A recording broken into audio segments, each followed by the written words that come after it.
Jadi yang mau dibicarakan yang 15 tahun ke atas akalnya sehat. Ini kudu ngaji hukum.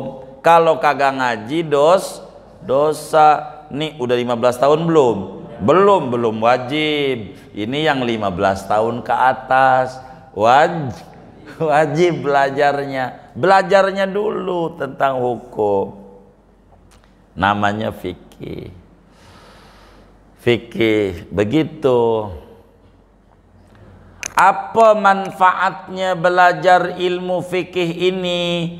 Manfaatnya menjadi orang yang bertakwa. Itu manfaatnya.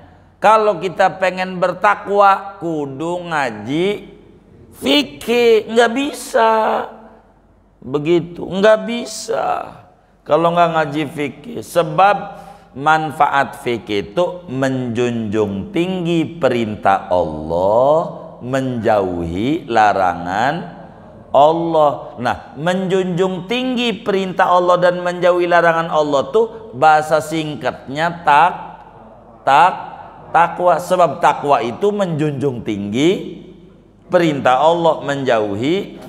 Maka ngaji fikih manfaatnya kita bakalan menjadi orang yang bertakwa. Gimana kita mau takwa? Wong mana perintah Allah kita nggak tahu, mana larangan Allah kita nggak tahu. Nih kayak ribut nasab nih, kayak udah jadi rukun, nambah rukun Islamnya 6, yaitu saling mencaci. Lah ini bagaimana? Ya kagak begitu. Jadi ribut mulu karena tidak mengerti nih duduk perkara. Mana perintah Allah, mana larangan Allah. Ini yang kita kudu tahu. Ini saling mencela. Makanya kita bilang kita mau orang madis jangan. Kita pikirin apa? Nasib kita biar masuk. Iya itu, pikirin itu dulu. Puyang kalau nggak ke situ. Begitu. Ini nih.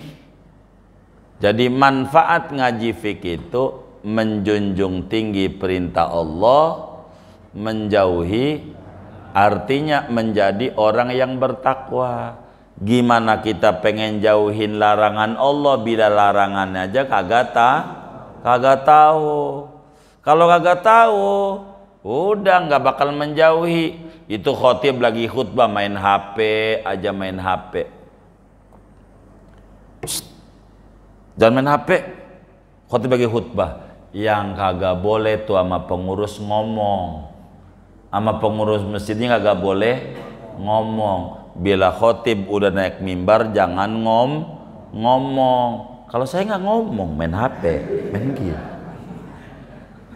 Ini namanya kagak ngerti. Yang kayak begini, kagak ngerti. Gua kan kagak ngomong. Gua kan main Mobile Legend di masjid. Kan yang kagak boleh ngomong. Ini namanya kagak ngerti.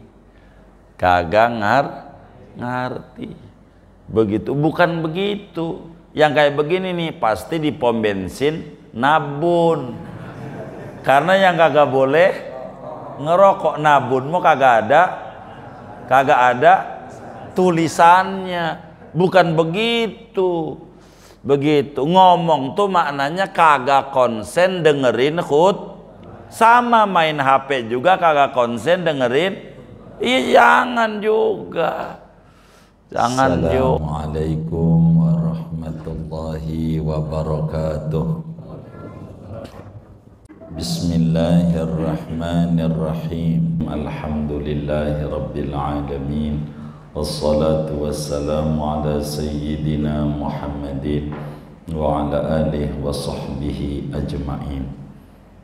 Allahumma inna nastahdika li arsyadi amrina wa zidna ilman yanfa'una. Qala al-imam al-muallif rahimahullahu ta'ala wa nafa'ana bihi wa bi barakati ulumi wa ghafara lahu wa limasyaikhihi wa limasyaikhina amin. Wa yajibu 'alal mukallafi aidan, halaman berapa? 29 21. Wa yajibu 'alal mukallafi aidan an ya'rifa syara'i'ad-din, wajib atas orang mukallaf pula oleh bahwa ia mengetahui akan syariat-syariat agama, wahia furu'uhu, yaitu cabang-cabang agama, wa ahammuhat taharatu, adapun yang paling pentingnya cabang agama yaitu bersuci, wassalatu dan salat, wazzakatu dan zakat, wassaumu dan puasa, wal hajju dan haji. Wa natlubu minallahi ta'ala ala dzikril ahammi minha wal barakata fihi. Kami mohon kepada Allah akan pertolongan atas menerangkan perkara yang paling penting daripada cabang agama dan memohon keberkahan di dalam menerangkannya. Fanaqulu kitabut taharati, maka kami berkata akan lafaz kitabut taharah ini adalah kitab tentang bersuci. Wallahu a'lam bishawab. Segini. Bapak Ibu saudara-saudara sekalian yang mulia, minta maaf kajian kita libur sebulan. Iya, tadi saya ceritain Lala mau libur lagi nih. Wah, bisa di demo ama yang pisong, ada acara malam ini di Pasuruan. Saya dari hari Sabtu tawar menawar, jangan sekarang, diijabah juga, kalau enggak pre juga gitu, pre lagi. Saudara sekalian yang mulia, selepas kita ngaji tauhid, kitab kita ini ada 3 ilmu, walaupun kecil. Ada ilmu tauhid, ada ilmu fikih, dan ada ilmu akhlak tasawuf. Mulai malam hari ini kita udah nggak ngomongin tauhid lagi, udah nggak, dan kita udah nggak ngomongin nasab, ngomonginnya nasib. Masuk surga apa kagak kita, ini yang kita ngomongin nih. Kita ngomongin fikih.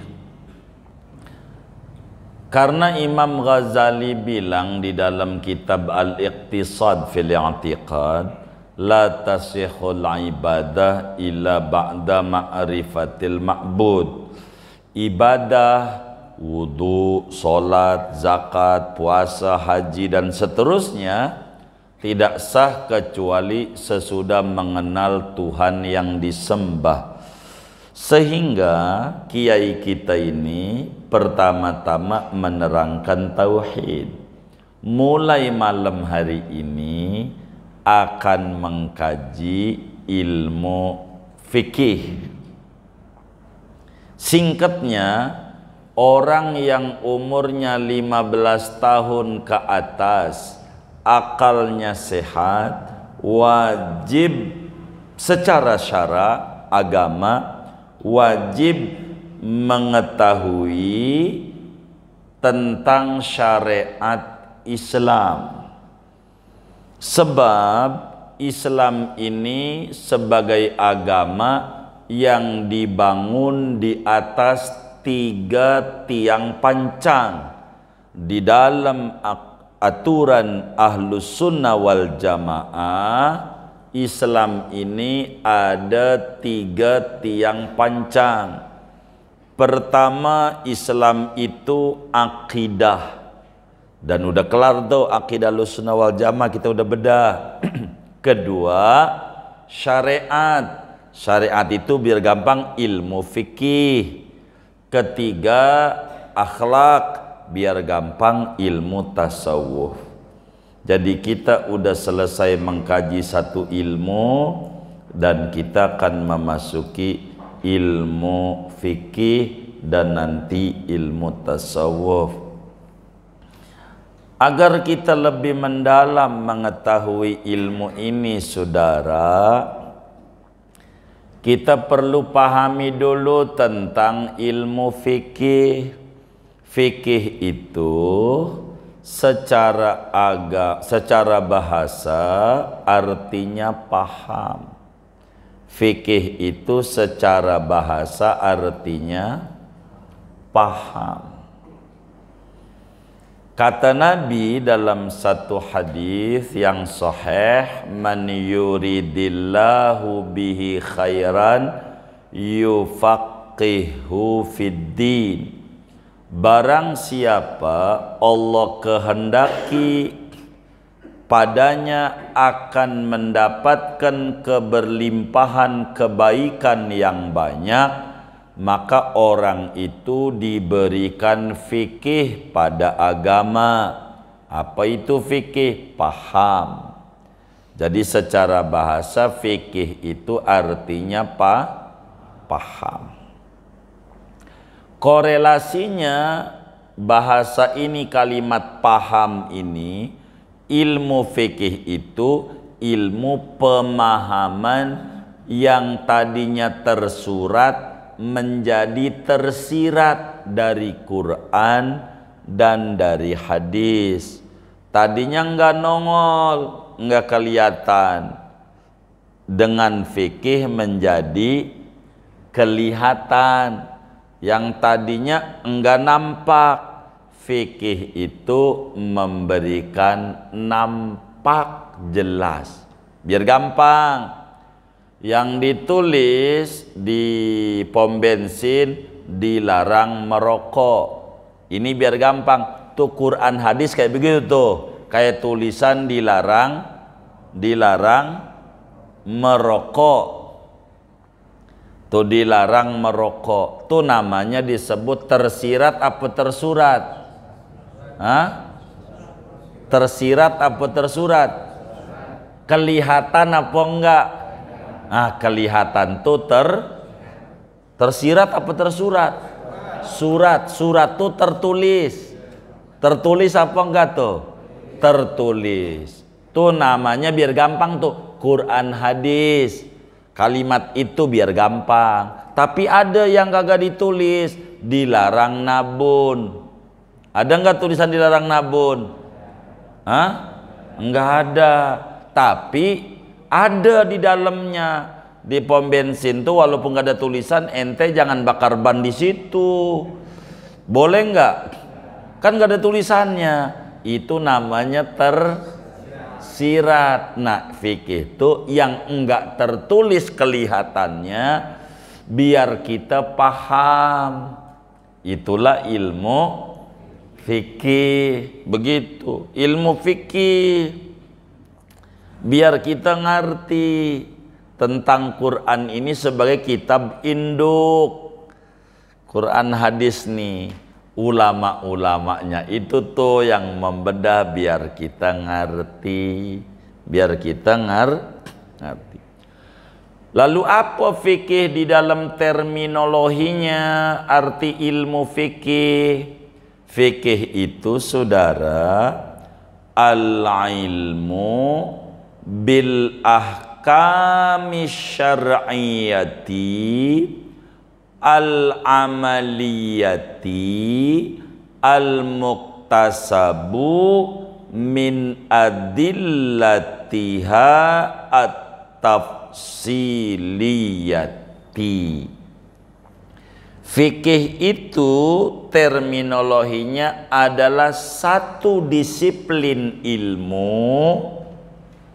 Fikih itu adalah satu disiplin ilmu yang membahas seputar hukum syariat. Fikih itu satu disiplin ilmu yang membahas seputar hukum syariat, hukum agama, hukum yang dipraktekkan, di mana ilmu itu diambil dari dalil-dalil yang terperinci. Itu fikih. Jadi kita mulai malam hari ini ke depan akan ngomongin hukum, dan hukum itu ada 5. Hukum tuh ada 5, ada wajib, ada sunnah, ada makruh, ada haram, ada mubah. Atau yang umum, ada wajib, haram, sunnah, makruh, mubah. Ini 5 doang nih. Namanya disebut Pancasila. 5 doang tuh. Wajib. Apalagi dia tuh? Wajib, haram, biar paketnya biar gampang.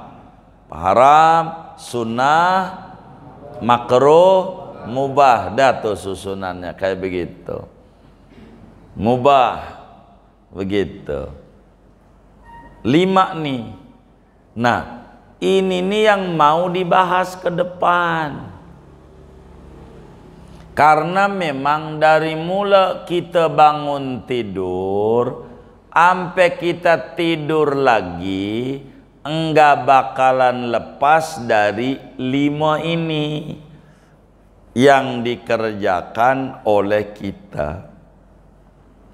Apa aja yang dikerjakan oleh kita tuh hukumnya tidak akan lebih dari 5 nih semuanya. Kalau enggak wajib, haram. Kalau enggak haram, sunnah. Kalau enggak sunnah, makruh. Kalau enggak makruh, mubah. Begitu. Tuh. Ini namanya disebut fikih. 5 nih yang dibahas. Jadi kalau ada yang nanya, apa hukum ini? Bid'ah. Nah, itu orang belum ngaji.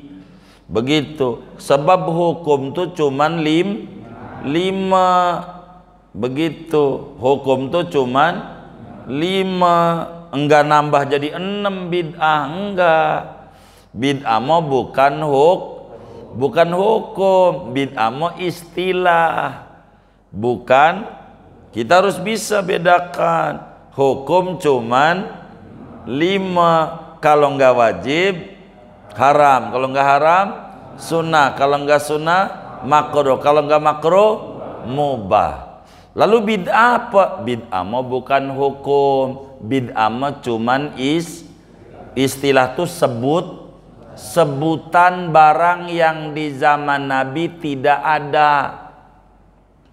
Yang di zaman Nabi tidak ada tuh disebut bid'ah. Hukumnya dilihat.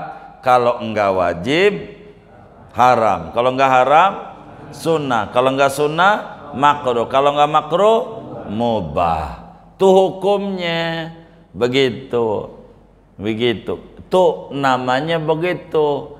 Jadi biar kita paham. Begitu kayak pakai baju koko. Nabi pakai baju koko enggak merek Almia? Yang bener nih, pakai enggak? Tuh sebutan baju koko tuh sebutannya bid'ah. Karena di zaman Nabi kagak ada. Nah, hukum pakai baju koko apa? Ya boleh aja dia mau pakai, boleh. Begitu. Wajib ya kagak. Kalau wajib, kalau kagak pakai koko dosa. Kan begitu. Kan kita hukum tuh begitu. Hukum. Begitu, hukum. Jadi hukum tetap 5, begitu. Nasi kucing bid'ah. Zaman nenek moyang kita nggak ada, apalagi zaman Nabi. Zaman kita kecil kagak ada nasi kucing. Ini ada namanya bid'ah apa ini? Ya boleh, judul doang, istilah isinya begitu. Enggak kemudian bid'ah sesat, ya salah. Bid'ah itu istilah yang tidak ada di zaman Nabi, namanya bid'ah. Hukumnya bisa wajib, bisa haram, bisa sunnah, bisa makruh, bisa mubah, begitu. Bisa begitu. Tuh begitu hukum. Jadi kita muslim kagak kaku gitu, melihat sesuatu tuh kagak kaku. Jadi yang namanya bid'ah itu hanya sebutan sesuatu yang tidak ada di zaman Nabi. Nah, hukumnya apa ini? Dilihat masuk pada kaidah wajib enggak. Kalau masuk pada kaidah wajib namanya bid'ah wajib. Bid'ah barangnya hukumnya wajib. Kalau masuk haram, bid'ah haram.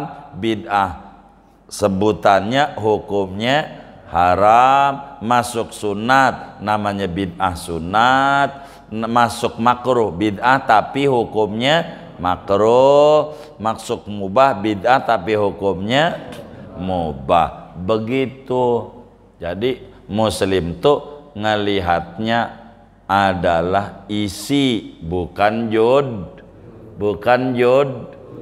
Judulnya nasi kucing, isinya nasi, halal, nggak mau mikirin judul. Muslim tuh begitu, sehingga enggak kaku, begitu, enggak kaku, begitu. Inilah Islam, sehingga Islam tuh mudah dalam memahaminya. Begitu nih hukum. Jadi ngaji fikih itu ngaji hukum, ngaji hukum, begitu. Speaker zaman Nabi ada enggak? Enggak ada. Bid'ah, ya udah haram, ya kagak. Ini speaker ini namanya alat mau kagak boleh langsung main hukumin. Alat dipakai kemana ini alatnya, begitu, sehingga kita nggak kaku. Itu speaker haram, muncul aliran namanya aspek, aliran anti speaker. Apa namanya? Apa aspek?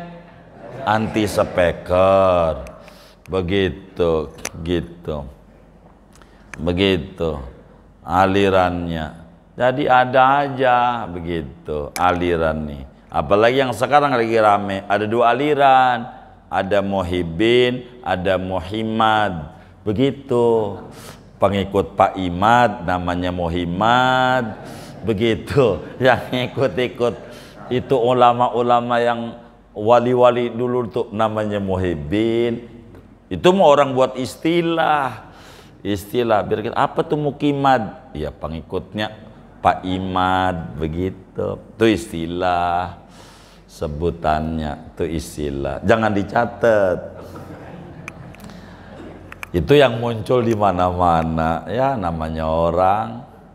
Begitu saudara. Jadi kita ngomongin hukum aja nih. Hukum. Begitu. Hukum. Nah ini nih yang kita harus pahami tentang hukum. Begitu. Tentang hukum. Enggak lebih. Ini fikih. Hukum aja yang dicari. Begitu. Itu mah speaker beda nih, nggak boleh. Tapi handphone punya, handphone kan sama, iya kan? Ada speakernya juga ya?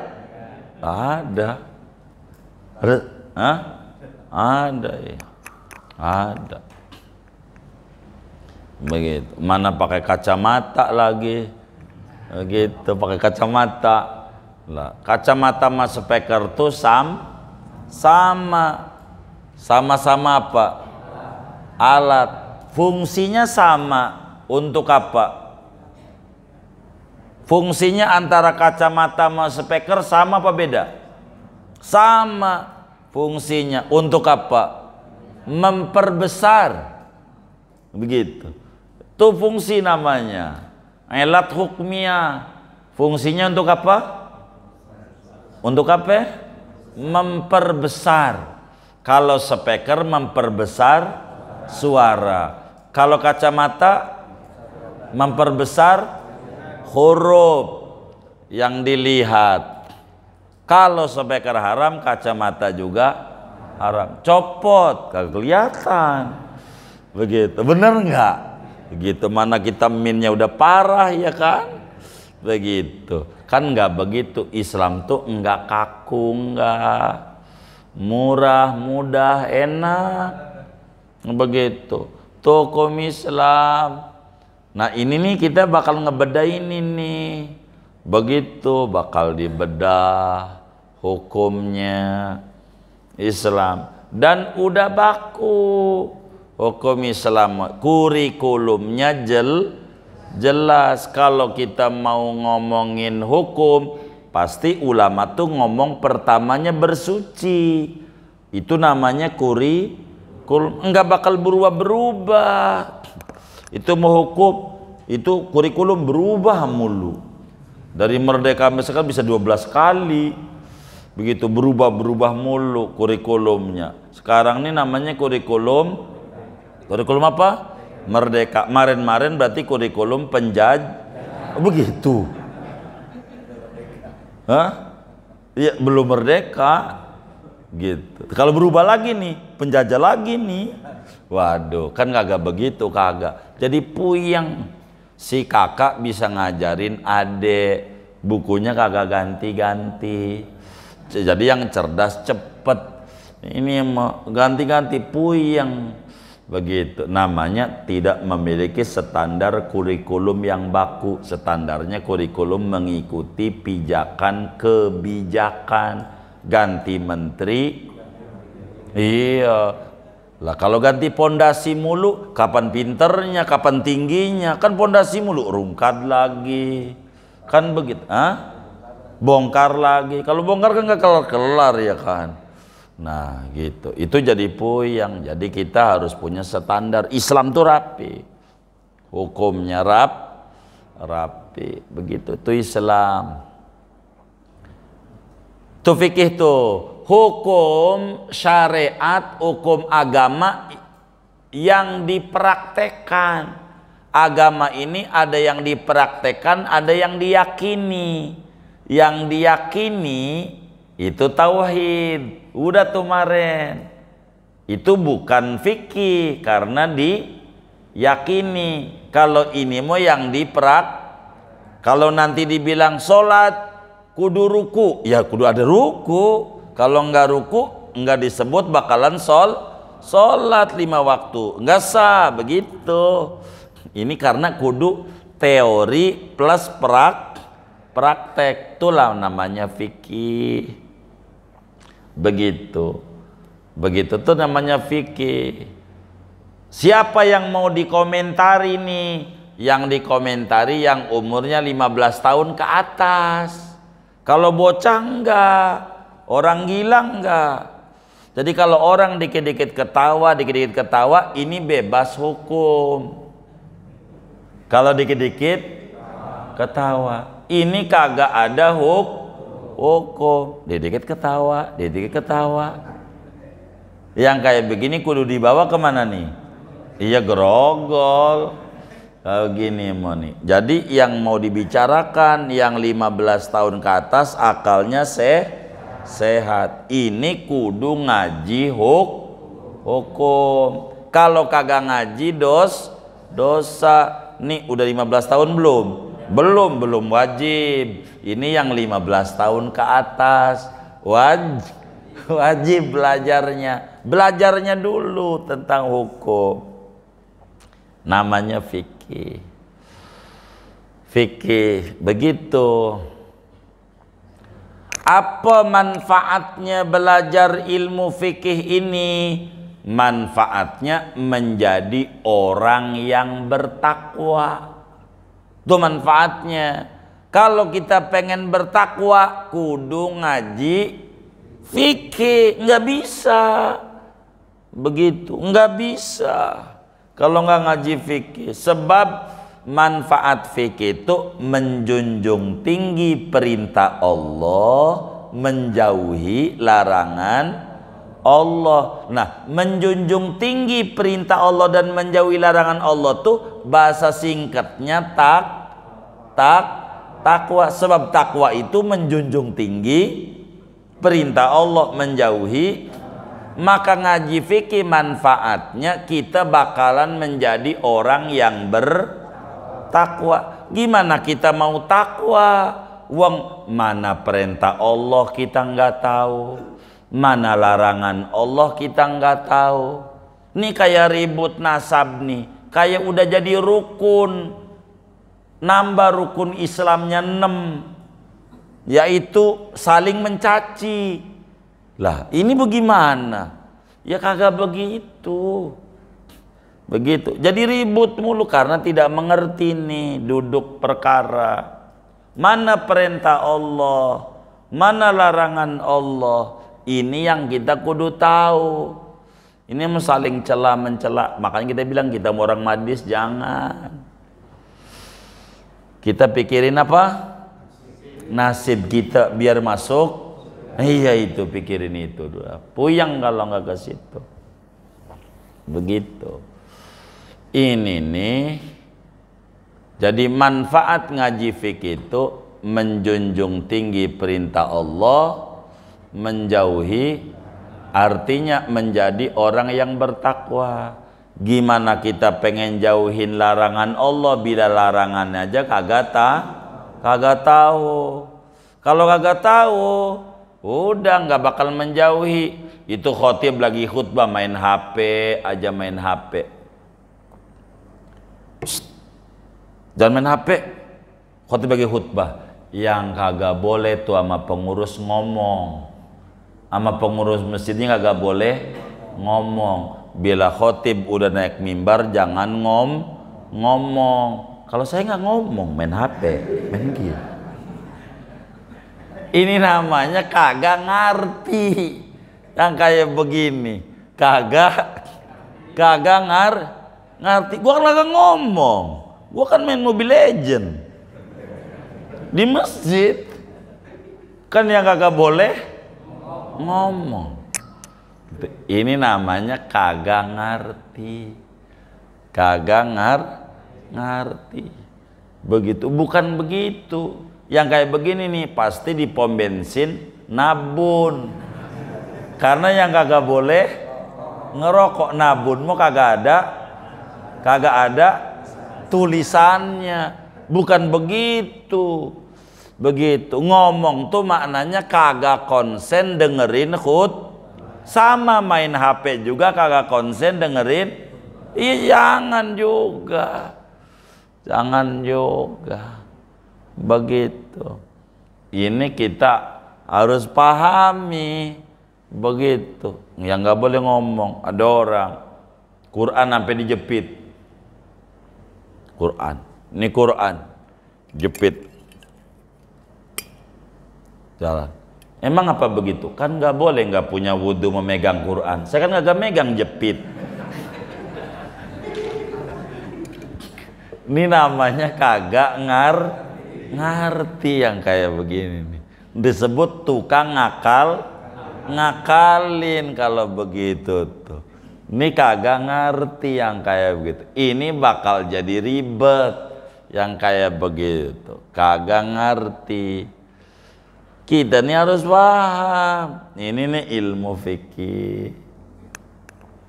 Begitu ilmu fikih. Jadi definisi kita udah tahu tuh. Objek yang dibahas adalah orang mukallaf yang 15 tahun ke atas, akalnya sehat. Ketiga adalah tujuan atau manfaat belajar ilmu fikih biar kita jadi orang yang bertakwa, karena pengen tahu perintah Allah larangan Allah adanya di ilmu fikih, adanya nih. Ini kita harus pahami adanya nih.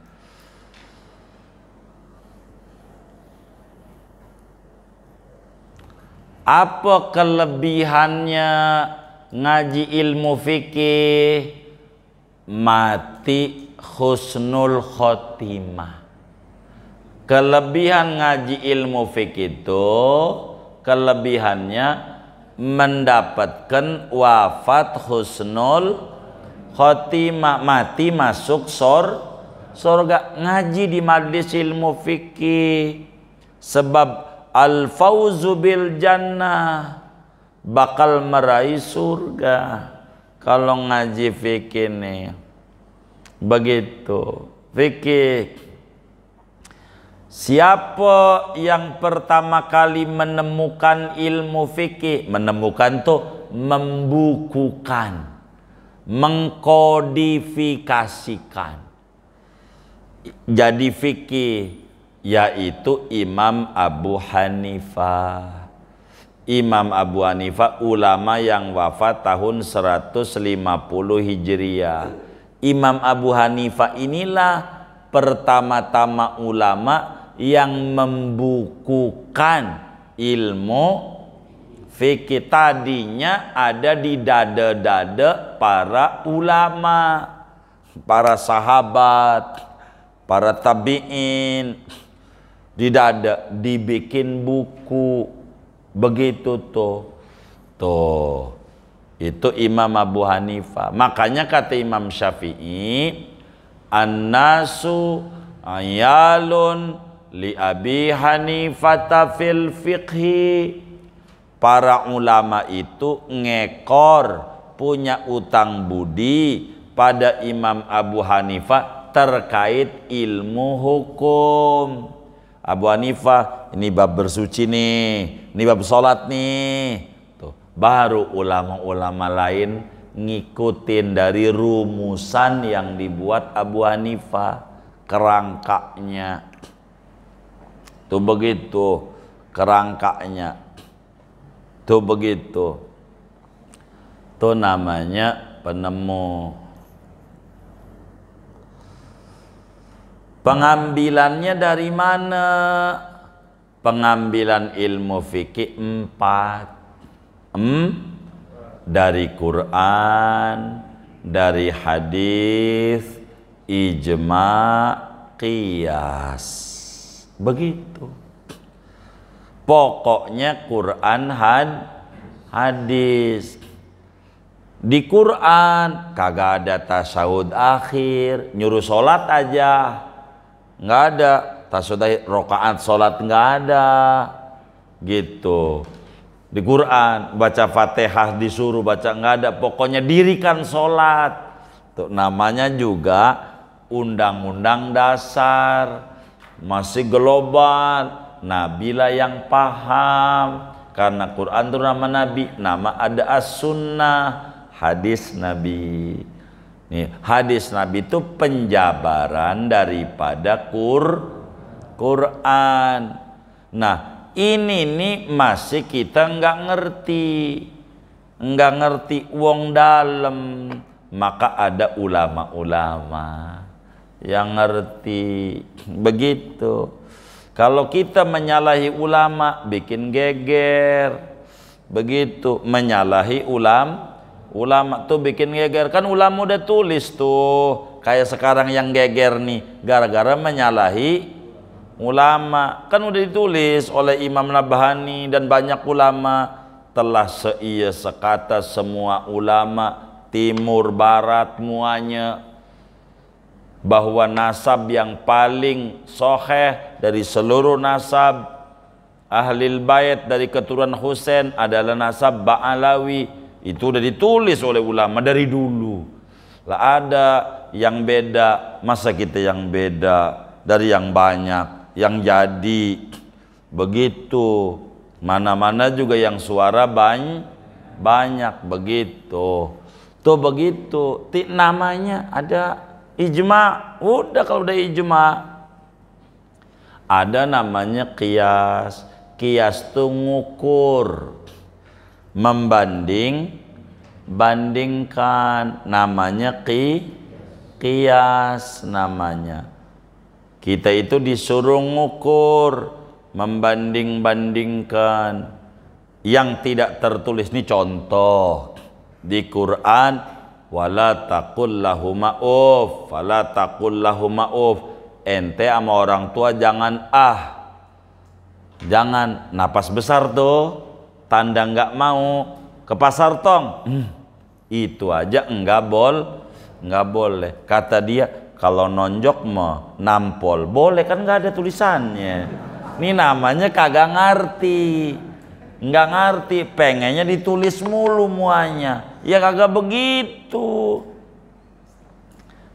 kan, yang nggak boleh kalau nampol nggak ada larangannya lah. Lagi aja sudah nyakiti, apalagi nampol. Harus ngerti tuh, bahasa tuh begitu, namanya qiyas. Tuh sholat jenazah, takbir pertama baca Fatihah. Nabi tuh Fatihah tuh ditujukan buat orang mati. Yang di depannya tuh yang dikurung batang tuh masih hidup atau udah mati? Udah mati. Belum dikubur, udah mati atau masih hidup?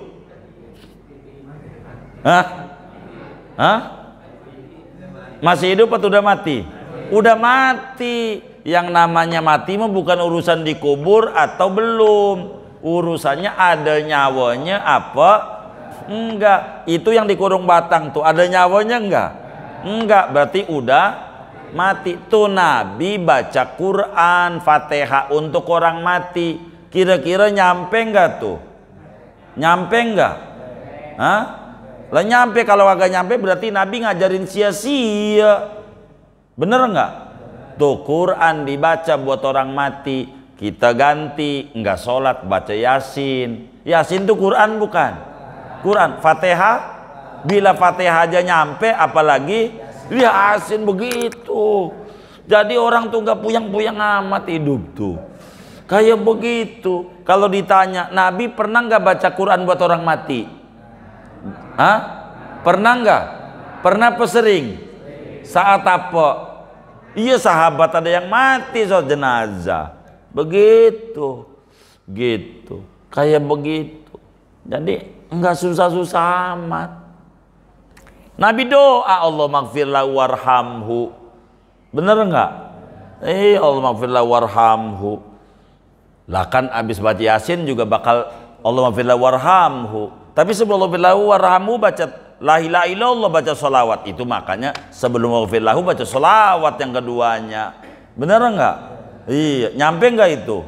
Nyampe. Kalau kagak ngajarin sia-sia Nabi. Bener enggak? Lah begitu. Jadi yang kayak begitu enggak puyang-puyang amat gitu. Enggak kemudian Nabi kayak begini enggak? Ya kagak lah. Sekarang ada ongol-ongol, nasi uduk. Enggak ada jam dulu itu. Kalau yang nasi uduk tuh kan dikari nasi uduk ya kan? Gitu. Bener enggak? Begitu ya. Itu bukan itunya. Itu mau orang sodako makanan. Begitu. Nasi uduk ya enggak ada lah. Kurma adanya. Kurma lah, orang Ulu Jami dikasih kurma. Ya ditanya, biar kata kurma habis 2 toples juga udah makan belum? Tuh belum. Ini orang Ulu Jami udah kasihnya nasi uduk. Bener nggak? Begitu. Agama tuh nggak kaku-kaku amat. Begitu hidup itu biasa. Kita aja yang bikin susah-susah diri. Jadi ribet. Gua ogah ngikutin Nabi aja. Ya udah monggo, haji jalan kaki. Bener nggak? Ya Allah, dari Rujami jalan kaki copot. Begitu. Nggak kayak begitu-gitu amat hidup. Jadi Islam tuh nggak kaku, luas enak. Islam tuh kayak begitu. Begitu. Orang sebelum sholat aja nggak ada Nabi ngomong gini, matikan HP-nya. Nggak ada. Nanti bid'ah lagi, ya nggak apa-apa, bagus. Begitu. Ini namanya tatawur, perkembangan zaman. Tapi dasarnya ada. Begitu dasarnya. Ada. Jadi enak dasarnya ada. Begitu. Kalau dasarnya udah dirombak, kayak kita punya negeri ini, undang-undang dasarnya nggak asli. 45 udah kalau dirombak tuh bahasa Betawinya rungkad. Kalau rungkad ngedandanin dulu, lama lagi untuk majunya. Tumpang tindih acak-acakan. Emang juga begitu. Berubah-berubah. Repot.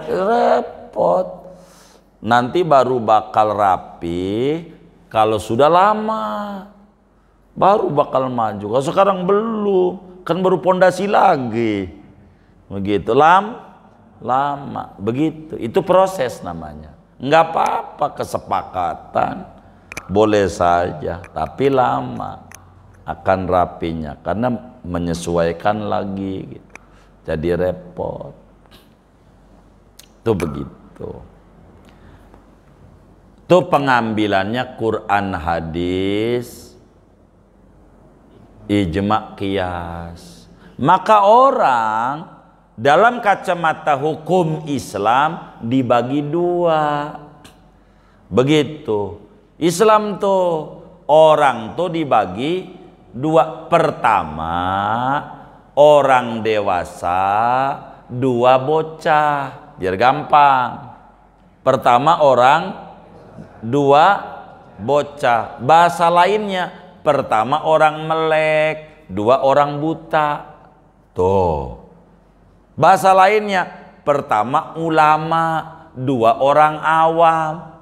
Maka orang awam itu sama dengan orang buta, sama dengan bocah. Begitu tuh. Biar gampang nih. Kita nih masih bocah. Tuh kiai-kiai, Imam Syafi'i, Imam Malik, Imam Ahmad, Abu Hanifah, namanya orang dewasa. Kita orang awam, itu ulama. Biar gampang. Bocah nih kalau pengen selamat wis ngikut aja sama orang dewasa. Kalau pengen jangan bocah lagu-laguan kayak orang dewasa, rungkad. Nih contoh, kita masih bocah umur 7 tahun, biar gampang.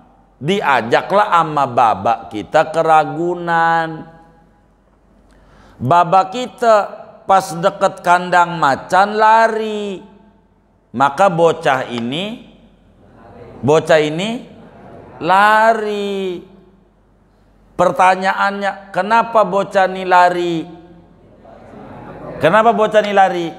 Ngikut bapak. Kenapa bapak lari? Tahu dalil, macan itu galak, buas. Bapak, kita kagak tahu dalilnya, udah ngikut bapak aja biar selamat. Paham nggak? Tuh, bocah tuh begitu. Jangan bocah lagu-laguan. Gua orang ngerti, baba gua lari. Gua ora tahu alasannya. Gua mau diem bae, ya diterkam macan. Modar kita, bener nggak? Kenapa tuh modar? Gara-gara iya enggak ikut lari. Alasannya ora tahu dalil baba. Ya bukan kelasnya. Udah kita menyontoh tuh orang-orang tua di kampung kita di Ulu Jami. Ada orang wafat, oh dia bikin tahlilan. Mengapa bikin tahlilan? Baba begitu. Dalil jangan nanya gua, nanyanya baba. Gua mau bocah sama dia. Begitu. Nih paham gak nih? Nih saya nih berupaya memudahkan pemahaman saya ini. Gitu, mensederhanakan biar gampang ngerti. Kalau kita langsung Quran, ya Allah, bukan kelas kita. Kelas kita Quran, orang kita mah borok, Arab gundul, Arab gondrong masih susah bacanya. Bener nggak? Iya kita. Lah gimana artinya, gimana maksudnya, itu urusan kiai. Udah kita mengikut kiai biar selamat. Enggak apa-apa. Jangan, karena manusia ada dua. Ada orang dewasa, ada bocah. Makanan diatur. Singkong. Kira-kira singkong tuh makanan enak apa kagak tuh?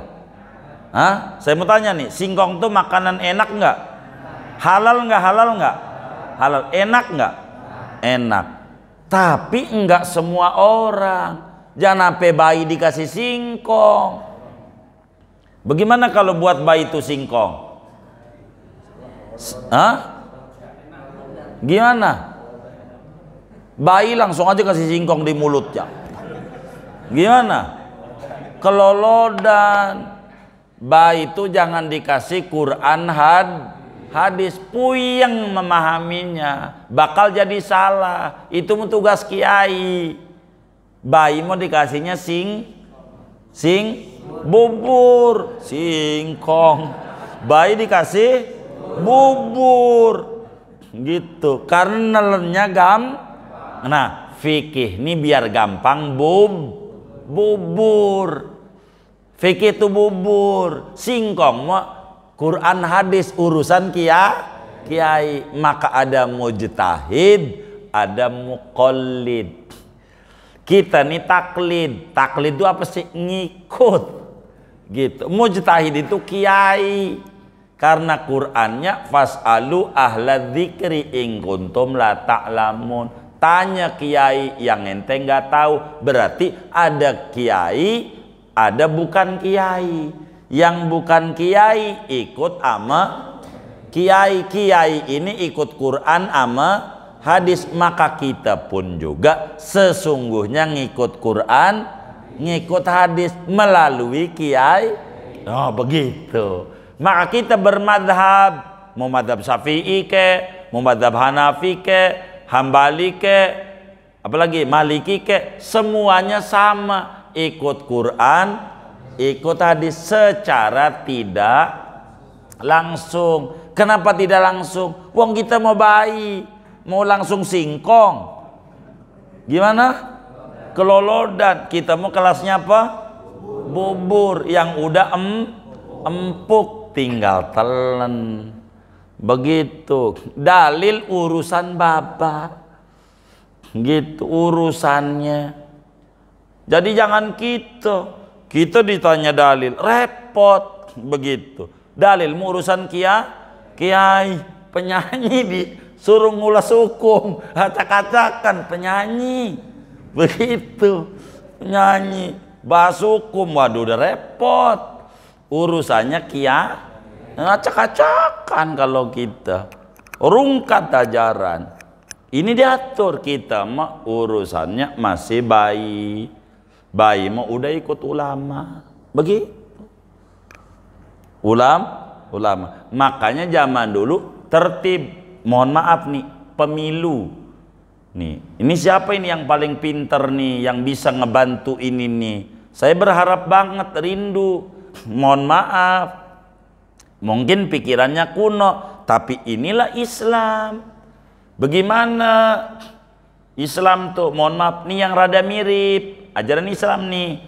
Kita memilih orang pinter untuk jadi wakil kita.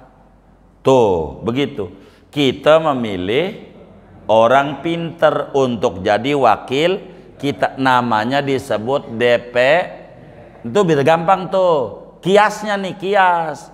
Kita memilih orang pinter untuk jadi wakil kita. Wakil kita tuh DPR. DPR ini karena orang pinter suruh milih yang paling pinternya untuk mimpin bangsa kita. Begitu. DPR itu disuruh milih apa? Yang paling pinternya untuk menjadi pemimpin bangsa kita. Jangan kita diserahin langsung milih pemimpin. Otak kita nggak sama antara kita yang bodoh sama beliau-beliau tuh. Ustadz kita yang pinter-pinter beda. Kita orang bodoh. Begitu. Itu standarnya beda. Orang bodoh, orang pintar standarnya jauh. Karena yang dipikirin dari pusar ke atas. Kita mau orang bodoh pusar ke bawah. Makan nggak kita kelasnya? Beda urusannya. Pengennya orang bodoh mau buru. Begitu.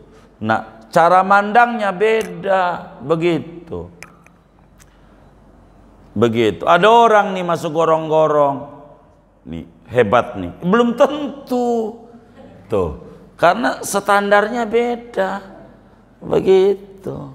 Beda. Nah, ini nih yang kita harus pikir. Nih kalau kita ngaji fikih tuh ada kelas-kelas pemilihan.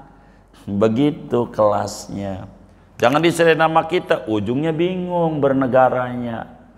Akhirnya ketika penguasa enggak rapi dipandang mimpin negara, enggak ada yang bisa berani mecat karena bukan dipilih lo. Begitu, suka-suka gua.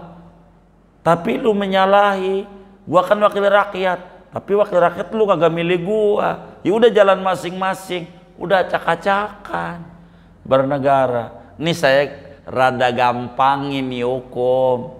Tuh begitu cara berpikir.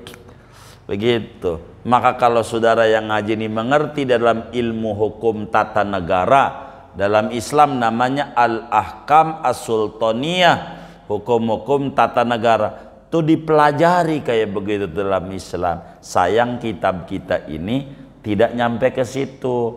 Hukumnya pada bagian ibadah doang. Karena orientasi pengarang kitab itu tergantung mau kemana larinya. Buat kita orang awam udah ibadah aja. Kalau kitab yang gede-gede bakal ada obligasi, saham, firma, CV, VT, bagaimana sebagai kita karyawan, apa aturannya, bagaimana pernikahan, bagaimana warisan, bagaimana perdata, bagaimana pidana Islam, bagaimana hukum tata negara. Ini fikih yang gede, kitab kita riad. Kalau kita ke situ-situ keburu mati, ibadahnya belum nyampe. Bener nggak? Maka yai kita nih ngasih yang kecil-kecil dulu. Tuh tujuan kita Riyadul Badiah. Udahlah kita yang paling pentingnya. Bukan yang lain nggak penting, paling penting prioritas. Saya tuliskan dulu prioritas dari mulai bersuci, sholat, zakat, puasa, haji. Ini prioritas nih. Di luar ini ilmu penting semuanya. Kagak ada yang nggak penting ilmu. Makanya siapa yang pertama kali memisah? Ada ilmu umum, ada ilmu agama. Ini siapa yang bikin gap nih? Bikin tembok. Gara-gara ini jadi ribet. Akhirnya ada orang mengerti umumnya hebat, agamanya nol. Ada juga yang agamanya tinggi, umumnya nol, bisa dibodohin karena dipisah. Padahal Islam enggak memisah. Ada ilmu yang prioritas, ada non prioritas. Gitu. Prioritas itu mana maksudnya? Yang lebih urgen untuk keseharian, mana yang tidak untuk keseharian. Sebagian orang aja kita bisa diatur, bisa. Ini ilmu fikih itu. Jadi fikih itu luas. Isinya apa aja ada. Tentang warisan ada, cuman sayang kitab kita nggak nyampe. Warisan nggak ada. Kitab ini nih, tapi tentang kurban ada, akikah ada, tapi berbicara pernikahan nggak ada. Kitab kita nih fikihnya, karena kitab ini kecil tapi isinya 3 disiplin ilmu. Kalau mau sekarang dimodernkan, ini udah 3 fakultas. Bukan 3 jurusan, 3 fakultas. Fakultas teologi, Usuluddin. 2 fakultas hukum, ini fakultasnya. 3 fakultas psikologi.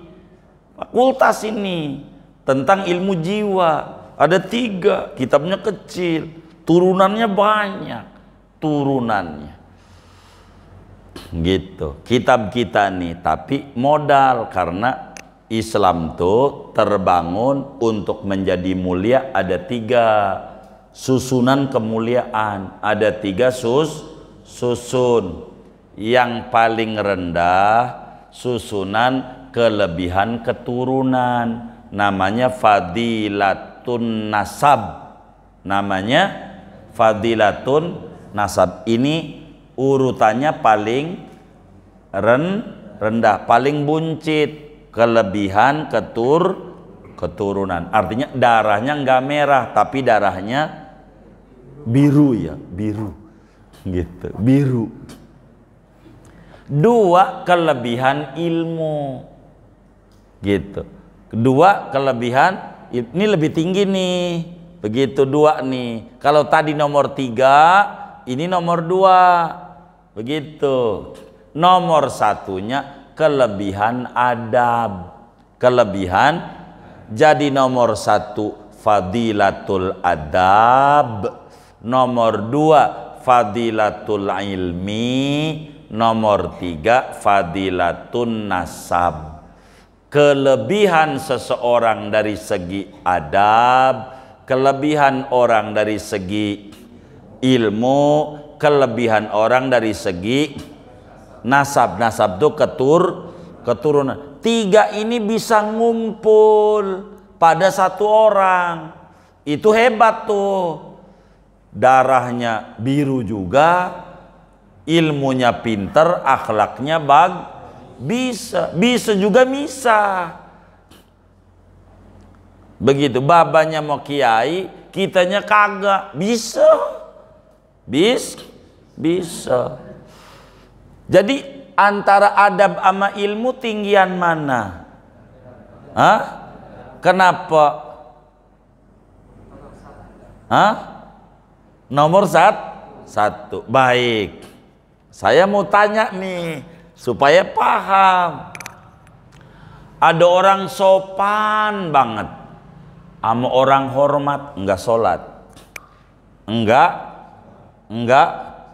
sholat. Tapi sopan. Ada orang sholatnya rajin tapi judes. Sholatnya tapi judes. Laki diomelin mulu umpamannya. Tapi bukan ibu-ibu ini, bukan. Ini contoh doang. Ini tinggian mana nih? Saya mau tanya. Yang satu apa? Sopan banget tapi nggak sholat. Yang atunya lagi sholat rajin tapi judes. Tinggian mana?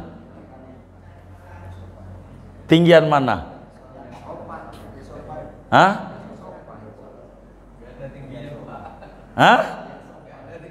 Tuh nggak ada tingginya. Ini karena orang salah paham dalam agama. Nih pahami kalimat Syekh Abdul Qadir Al-Jilani, adab lebih tinggi dari ilmu. Benar nggak? Tulisan ilmu nomor berapa? 2. Adab 1. Ibarat tingkat, adab tingkat berapa? Adab. Kalau rumah nih, rumah di tingkat, adab tingkat berapa? Iya, tingkat atas. Tingkat paling tinggi 3. Ilmu 2. Adab dasar. Bener nggak?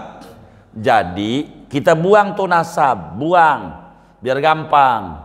Ilmu adalah pondasi. Paham nggak? Kita buang dulu nasab. Ilmu pondasi. Adab itu lanjutannya. Apa tuh lanjutannya? Ente jangan pisah. Ini ilmu, ini adab. Adab lebih tinggi dari ilmu. Salah. Bukan begitu cara memahaminya. Tuh memahaminya begitu tuh. Tuh memahaminya. Ilmu adab, bukan dipisah. Kayak tadi tuh saya pisah. Ini sopan tapi kagak sholat. Ini sholatnya rajin tapi judes. Tinggian mana? Kagak ada yang tinggi. Kagak ada yang tinggi. Dia punya kelebihan pada ibadah tapi enggak punya kelebihan pada akhlak. Dia punya kelebihan pada akhlak tapi tidak ibadah. Ini nol, ini yang lebih.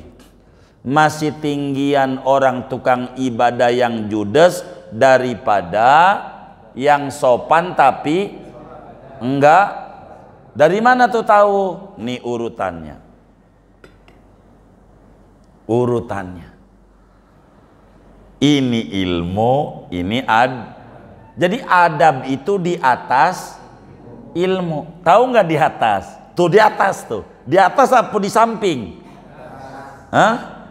Di atas. Di atas tuh begini. Berarti kalau ada orang beradab, berarti udah punya begitu. Udah punya ilmu. Lah, kata kita masih mendingan dia. Biar kagak sholat, sopan. Lah, ini namanya ngerusak Islam. Tinggi dari mana dia sopan? Allah aja ditelantarin peraturannya, apalagi lu. Allah diselewengin. Kewajiban nama Allah aja kagak diurus, apalagi ngurus anak Anda. Jadi kalau mau mengambil mantu, tanya dulu, jangan duit. Sholat kagak? Kagak. Ya Allah aja ditelantarin, apalagi anak ente. Kagak bakal diopenin. Tuhan aja yang ngasih nikmat sama dia kagak diurus. Kenapa? Kita muncul udah soal kayak kakak yang penting sopan. Itu kagak ngerti. Adab di samping bukan di adab itu adanya di berarti kalau udah beradab berarti punya ilmu. Kalau punya ilmu belum tentu beradab. Kalau udah adab udah dua, ilmu juga, adab juga. Kalau ilmu doang, adab belum. Makanya adab di atas, bukan adab di samping. Itu di samping. Maka kita bilang masih tinggian dia lah, orang sopan. Karena kita kagak ngerti. Berarti adab di samping ilmu. Salah dia memahaminya. Adab itu di atas ilmu. Entar, makanya abis fikih ini baru ngomongin adab begitu. Ini nanti. Nah, fikih itu yang paling prioritas urusan ibadah. Karena masing-masing kita kudu ibadah.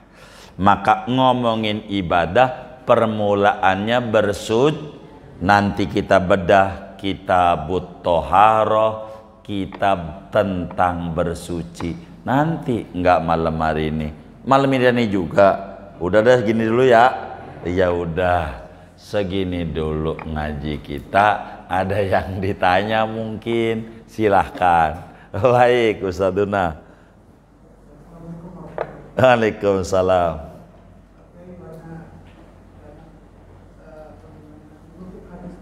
Ya.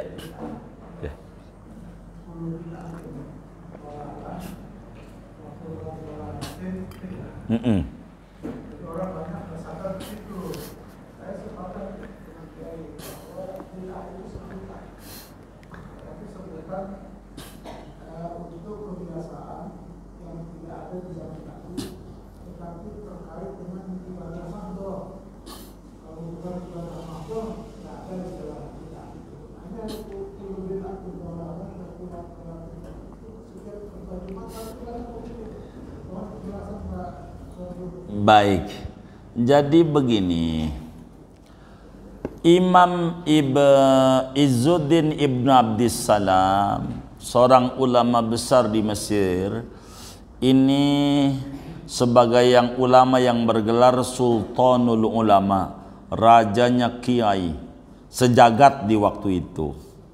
Kenapa? Karena beliau telah menyimpulkan satu kaidah rumusan dengan masalihul maslahat. Hukum itu secara jujur dibuat apa aja kata beliau pasti landasannya maslahat. Mau apa aja, baik maslahat dunia maupun pasti maslahat.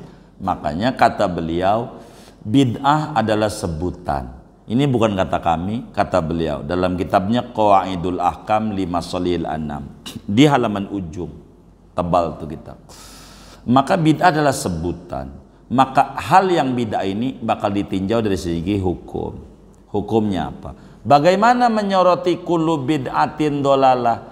Inilah yang kemudian harus kita fahami. Kata Imam Suyuti,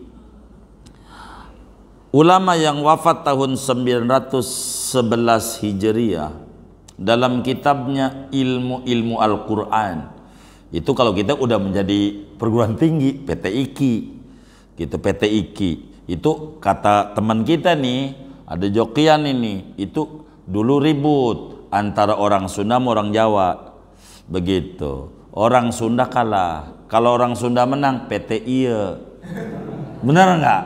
Karena orang Jawa menang namanya PT IKI orang Jawa gitu. Ilmu Al-Quran, jangan dicatat, jangan, ini mah ada aja begitu.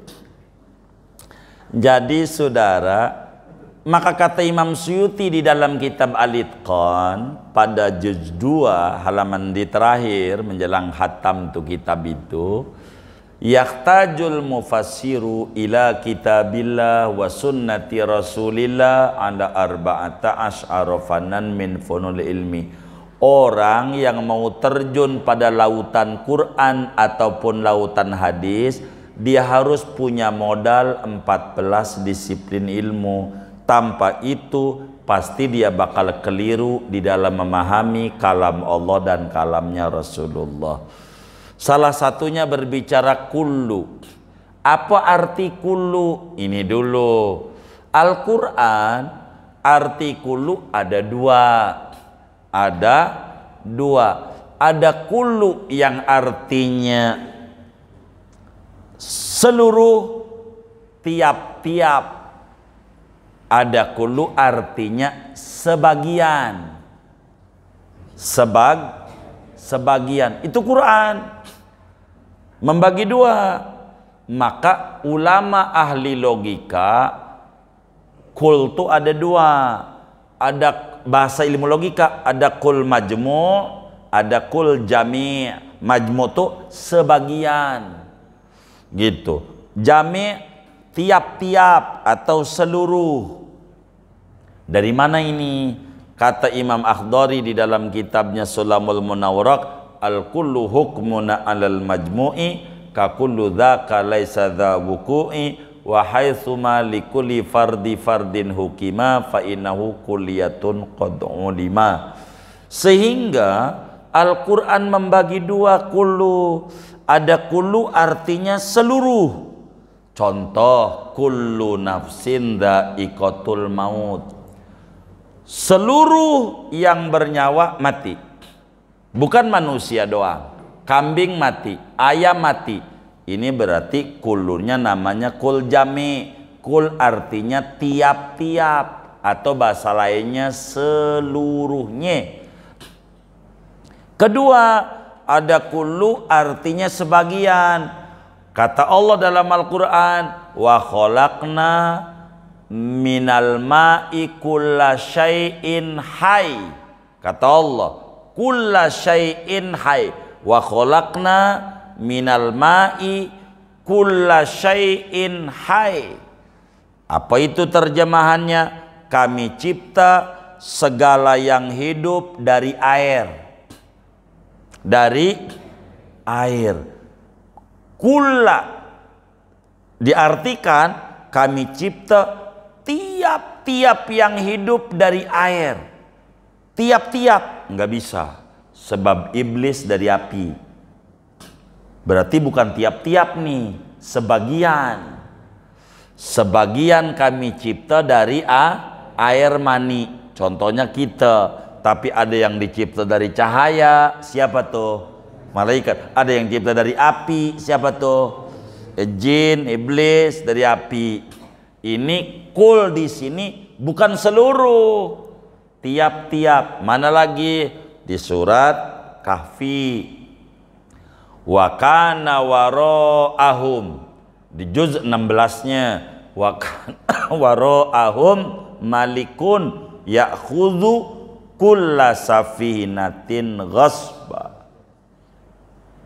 Kata Nabi Khidir, cerita nih antara Nabi Musa dialognya, di depan itu ada raja yang merampas seluruh perahu. Enggak, yang merampas sebagian perahu, enggak seluruh, walaupun kullu, sebagian. Sebab yang dirampas mah pasti perahu bagus.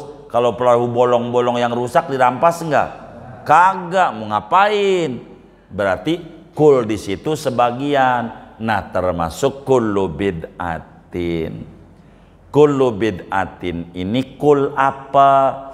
Maka semua ulama menyatakan kul di sini namanya kul majmu'. Kul majmu' sebagian bid'ah sesat.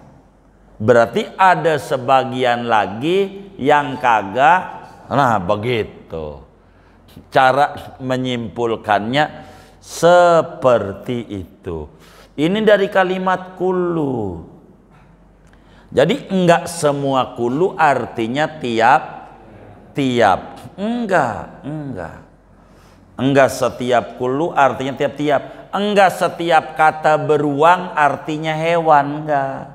Beruang itu bisa hewan yang di Ragunan, bisa juga yang habis jual kebon, itu juga beruang. Bisa juga yang habis bangun kos-kosan, itu juga beruang. Banyak Nah, kullu ini yang mana? Dikajilah oleh ulama. Maka kullu bid'atin dolalah. Ulama ada dua cara mengartikannya. Yang pertama, mengartikan kullu bid'atin dolalah, kul majmu' ini sebagian bid'ah itu sesat. Berarti sebagian lagi tidak sesat. Itu satu. Kedua, mengartikannya karena definisi yang dia buat nih, jalur mana, begitu. Yang kedua, ada titik-titiknya. Kullu bid'atin dolalah. Kalau mau tiap-tiap diartikan bisa, tapi bakal ditaruhin titik-titik. Tiap-tiap bid'ah yang titik-titik itu sesat. Ini orang yang bakal memberikan istilah ada hasanah, ada sayyi'ah. Begitu. Bid'ah yang mana? Bakal begitu tuh. Ada titik-titik. Inilah yang kemudian orang suka keliru. Jadi sehingga hukum itu bukan dari vocabulary, bukan dari kosakata, bukan dari etimologi, bukan dari bahasa, tapi dari terminologi. Baru kita bakal menetapkan hukum. Kesalahan orang, kenapa? Karena dia menetapkan hukum dari bahasa. Bahasa inilah yang kemudian selalu menjadikan perdebatan. Begitu, karena cara merumuskannya dia keliru, mengambil sepotong. Ada hadis, kok bisa begitu ulama kuluni sebagian? Nabi juga yang ngomong. Kata Nabi, awal kalinya Nabi bilang, kata Nabi dalam hadisnya itu, Iyakum wa muhdatsatul umur. Awas kita Nabi. Nah, ada hadis di Muslim bunyinya begini, pidatonya Nabi. Fa inna khairal hadisi kitabullah. Tuh, awalnya nih ngomongin bid'ah. Inna khairal hadisi kitabullah wa khairal hadiyu Muhammadin sallallahu alaihi wasallam wa syarral umuri muhdatsatuha. Ini awalnya nih, wa kullu muhdatsatin bid'ah wa kulla bid'atin dolalah wa kulla dolalatin finnar. Ini hadis harus utuh. Apa aja kalau nggak utuh jadi polemik, kayak nasab, kutipannya nggak utuh jadi polemik. Begitu. Nih hadis juga bakal jadi polemik kalau kutipannya tidak utuh. Nabi bilang begini, kalimat yang paling baik adalah Quran. Omongan yang paling bagus Quran. Enggak ada lagi. Petunjuk yang paling benar adalah petunjuk Nabi. Biar gampang, segalanya yang paling tinggi Quran dan hadis. Dah gitu singkatnya dari omongan Nabi ini. Jadi khairul hadis kitabullah, omongan yang terbaik Quran. Wa khairul haji, petunjuk yang terbaik hadyu Muhammadin, sunnah Nabi, sunnah atau hadis. Nabi bilang Quran sama hadis ini rumusan. Lanjutannya kata Nabi, wa syarrul umur muhdasatuha, yang paling buruk yang baru. Apa tuh yang baru? Yang menyalahi Quran, yang menyalahi hadis, itu disebut baru. Jadi perkara baru itu perkara, kalau pakai hadis ini nih, perkara yang menyalahi Quran, menyalahi hadis, namanya disebut baru. Yang habis ngomong begini nih, yang baru itu namanya bid'ah. Baru mana? Baru yang menyalahi Quran, menyalahi hadis, itu namanya bid'ah. Bid'ah sesat. Bid'ah ini yang mana? Kalau pakai ini hadisnya, bid'ah itu yang tidak sesuai dengan Quran, tidak sesuai dengan hadis. Maka pendekatan di dalam paparan bid'ah ada dua pendekatan ulama. Ada pendekatan bahasa, ada pendekatan terminologi. Bila dia pendekatan terminologi, bid'ah itu sesuatu yang tidak ada dalil dari Quran dan hadis, namanya pendekatan terminologi. Bila pendekatan terminologi, maka bakal muncul ada bid'ah hasanah, bid'ah sayyi'ah atau dolalah. Bila pendekatan bahasa, bakal muncul hukum bid'ah ada 5. Ya, ini. Tapi rumusan seluruhnya sama, bahwa tidak seluruh barang baru itu sesat. Itu semuanya pada tataran rumusan, pada intinya. Maka ketika terjebak pada kullu bid'atin dolalah wa kullu dolatin finnar, ini bakal salah di dalam konklusi. Karena konklusinya begini, kalau kul ketemu kul, konklusinya ba'du, kullu bid'atin dolalah wa kullu dolatin finnar. Maka konklusinya ba'dul bid'ah finnar. Sebagian bid'ah itu yang bakal masuk neraka, sebagiannya tidak. Begitu. Seperti gini, jangan sampai kita salah, namanya khotoul burhan. Salah membuat konklusi. Ini yang menjadi ribet. Kayak nasab nih. Rumusannya sudah, premisnya belum disusun. Itu pasti bakal salah. Kalau kita udah mendapatkan sebuah kesimpulan, baru menyusun premis, konklusi udah ada, premisnya belum ada, ini hancur. Karena konklusinya bagaimana pengen putus, maka dicarikan dalil-dalil siapa tokoh-tokoh yang mengata putus, maka itulah yang menjadi ribet. Di mana-mana harus menyusun dulu di dalam ilmu logika, premis minor, premis mayor, konklusi. Bila salah menyusun premis, pastikan konklusinya salah. Contoh, ini gambar kuda. Ini nih, umpamanya biar gampang, ini gambar kuda, bukan gelas, gambar kuda. Saya buatin premis. Ini kuda atau ini gambar kuda. Begitu. Ini gambar kuda. Kita kata ini kuda. Itu namanya dalam ilmu logika premis minor. Premis mayornya, setiap kuda meringkik. Meringkik itu artinya bersuara. Itu namanya premis mayor. Lalu kita simpulin, ini meringkik. Salah. Gambar. Nah, tuh, itu namanya disebut khotoul burhan, salah mengambil argumen. Ketika konklusi udah dibuat, konklusinya putus, maka premis-premis yang diambil yang pokoknya yang dalil gimana kayak kalau kagak putus mah ditolak. Maka bakal muncul kalimat, mau ulama timur ke, mau ulama barat ke, siapa ke yang bilang putus, salah, yang benar ini, karena konklusinya sudah buat. Tidak premis dulu yang dibuat, padahal segalanya harus dibuat premis. Nah, itulah yang ada kalanya kenapa keributan di masyarakat berbicara bid'ah atau tidak bid'ah, ini karena konklusi yang udah dia buat tanpa melihat premis. Maka premis itu apa? Kalau ada nasi kucing, konklusi mau cari hukum, premis susun dulu. Ini apa sih nasi kucing? Nasi, cuman dikit. Oh, boleh. Itu namanya bid'ah. Iya, bid'ah hasanah. Apa bid'ah hasanah? Bid'ah judulnya, hasanah isinya. Bid'ah judulnya, hasanah isinya. Nasi kucing tuh judulnya nasi kucing bid'ah, isinya monas. Nah, begitu.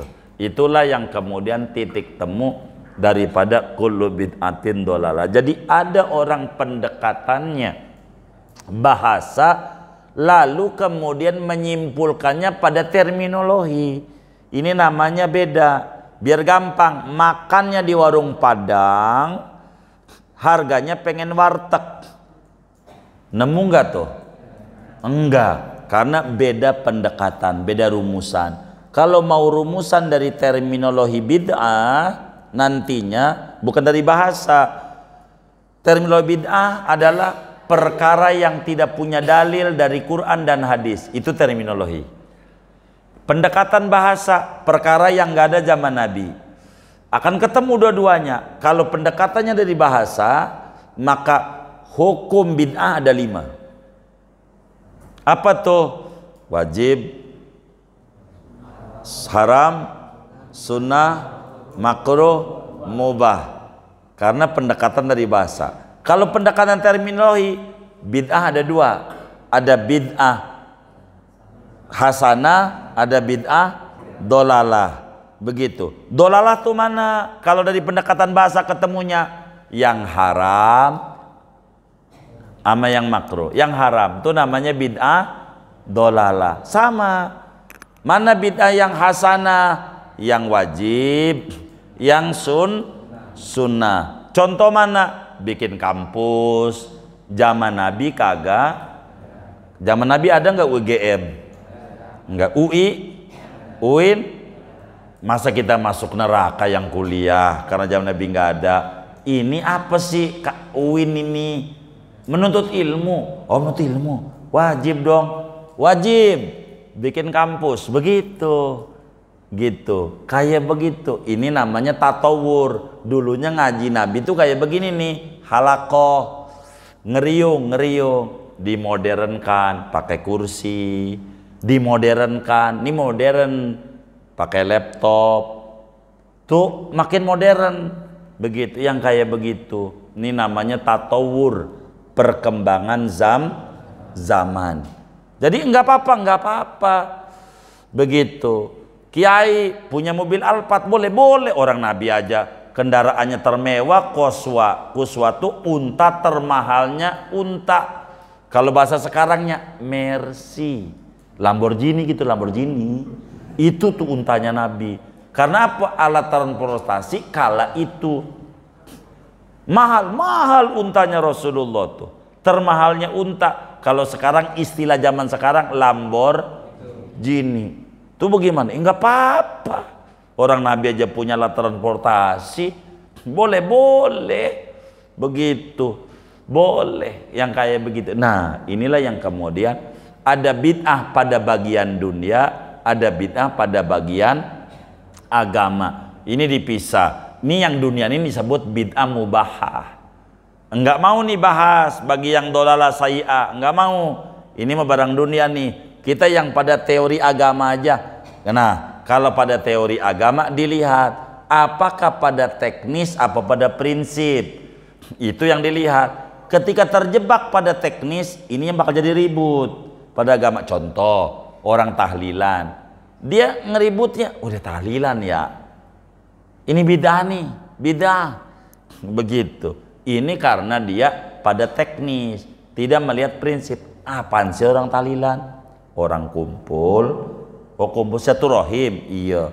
Baca Quran, baca solawat, baca zikir, baca doa. Oh doa ya, doa diajarin nama Nabi. Silaturahim diajarin. Begitu. Baca Quran diajarin, zikir diajarin, doa diajarin. Ini sih semuanya nggak menyimpang.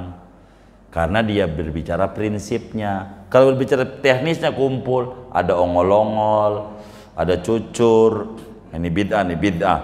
Ya, ini yang kayak begini enggak ketemu nih. Ngomentarinya judul, bukan prinsip. Begitu. Maka kalau yang ngomentari prinsip enggak apa-apa, yang ngomentari judul, nah bakal jadi enggak ketemu. Maka jangan judul, yang penting isi. Maka bila ngeributin judul jadi masalah dalam kehidupan. Kurang lebih demikian. Wallahu a'lam. Sudah ya, kita baca doa.